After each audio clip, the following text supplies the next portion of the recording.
Good evening, ladies and gentlemen, boys and girls. Or ladies to the gentlemen to the boys and girls. Or is it good morning or is it good afternoon wherever you are around the world? You could be protesting or you could be in a George Floyd memorial today.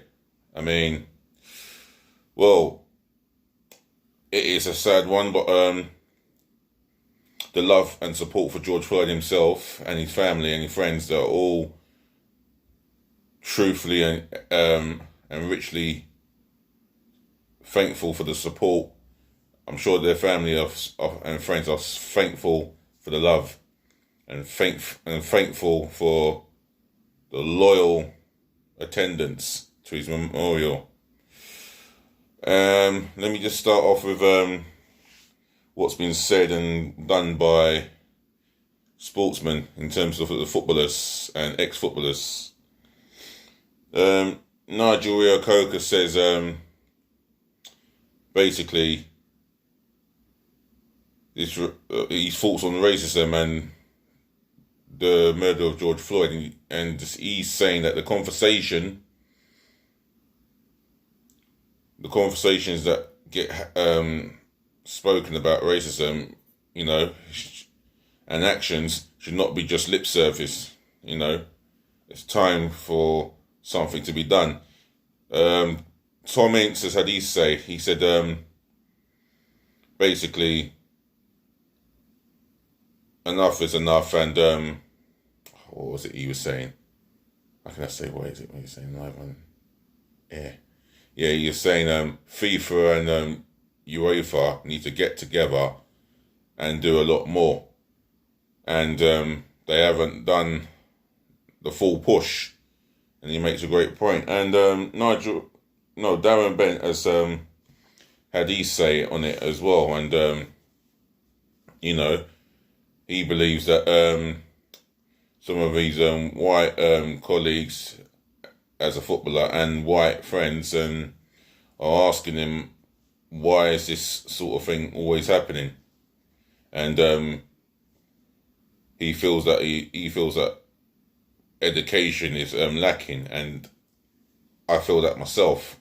I personally believe that the films like a film that I watched in secondary school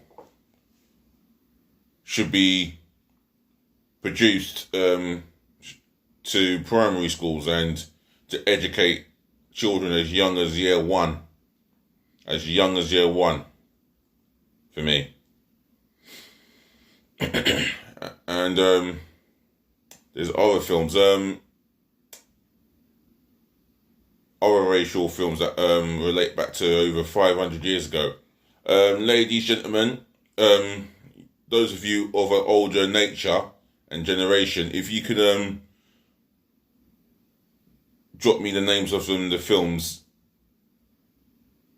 the racial films of the 500 years marker, then I would really appreciate that on my football context. And yeah, what was the name of the film? It's one that slipped my mind.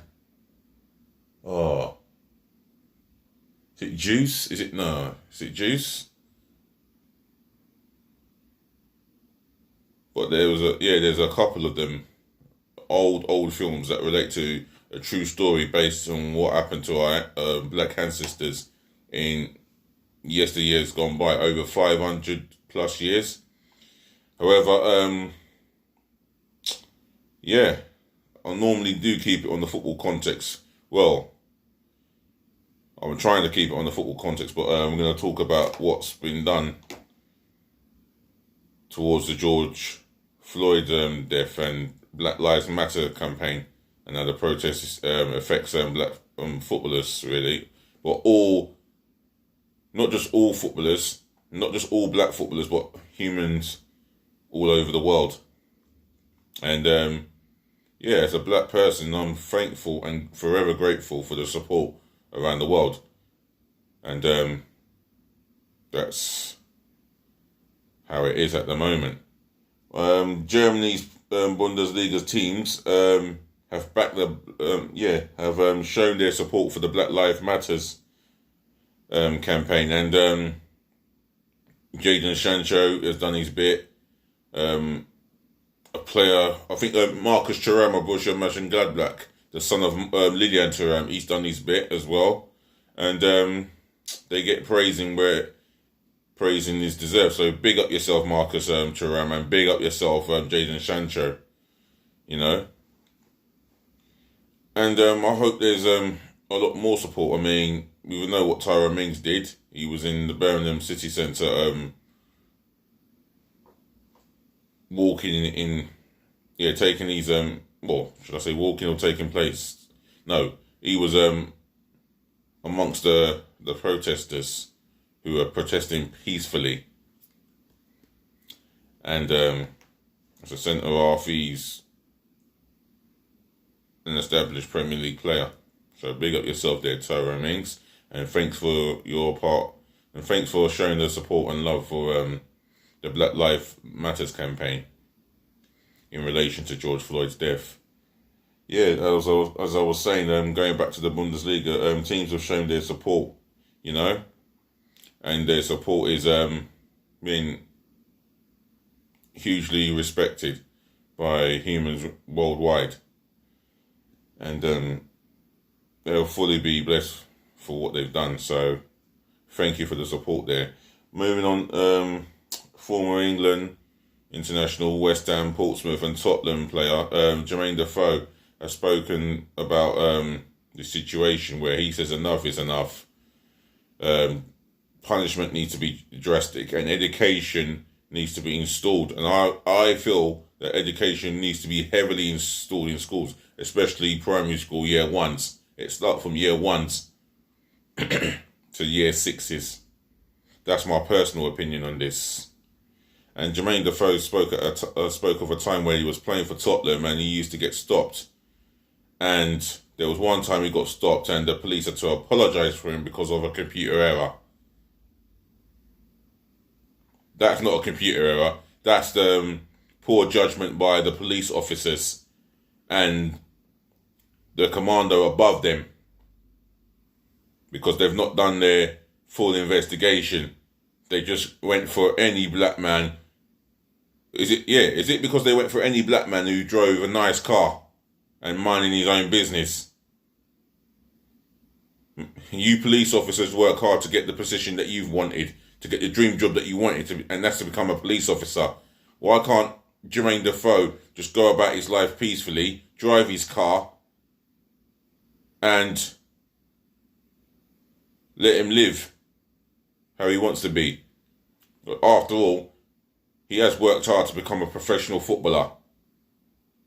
And he has worked hard to become a famous professional footballer.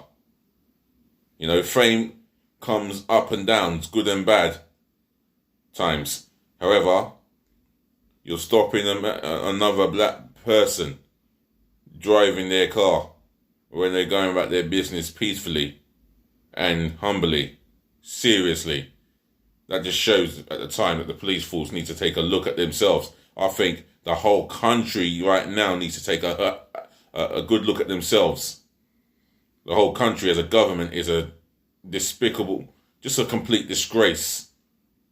Always a disgrace from members of parliament from the past to the present. Always a disgrace for generation, and this has got to end. And the same thing with Donald Trump. He should just resign. He's done nothing at all other than divide human beings going at it. Well, instead of uniting the country, he's dividing the country in a negative way. And it's not positive at all. But I'm just going off subject there a bit.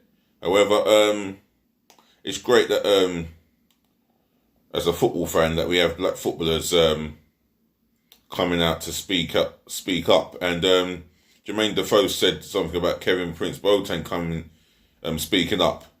out about it as well. And yeah, he did. And the reality is, as Jermaine Defoe would say, players have got to be careful about how they say it, about how they say what they say, and the way they say the way they go about it.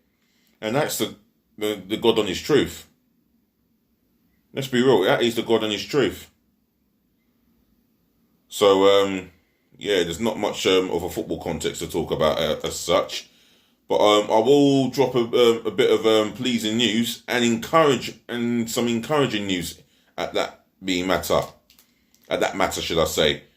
I've watched a clip on YouTube of Arsenal winning 6-0 against Charlton Athletic in a what's called a friendly. I wouldn't call it pre-season, just a rearranged friendly, and it was good to see the spirits there with Arsenal, with the players. And it was good to see Aubameyang, Lacazette on the score sheet, as well as Eddie Nketiah. I think he bagged a hat-trick.